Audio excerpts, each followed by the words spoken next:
讲到确诊，有人无确诊的确诊了，连填一个疫调资讯拢无顺利。新北市一个姓曾的小姐，伫4月30确诊了后，一直拢无收到地方政府发的这个疫调的简讯。到过段工，中央就宣布讲要启动自主回报系统，验过一直等6天，嘛无收到通知。想要从这个健保快易通呢 App 来回报，又搁无法度写。对于这个曾小姐案例，新北市卫生局认为讲，可能是身躯系统交接时出问题，即马用手动的甲登录，会替伊补一张居家隔离单。工作人员电话接袂煞，确诊的人数逐工增加，乱象嘛是一大堆。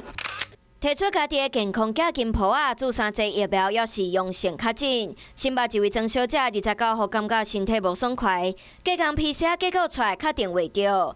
5月初一接到淡水卫生所的电话，开始居家照护。3号卡号1922，敢若得着毋是阮管的范围，连健保快易通 APP 嘛无法度写。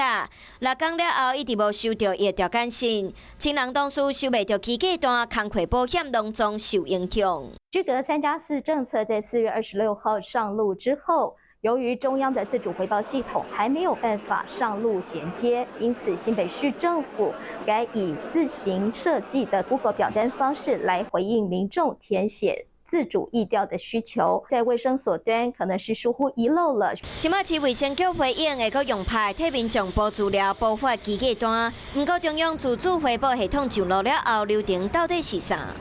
一般来说，民众会在确诊后1天收到疫调简讯，点开里面的专属连结就可以填写密切接触者资料，接着密切接触者就会收到居隔单。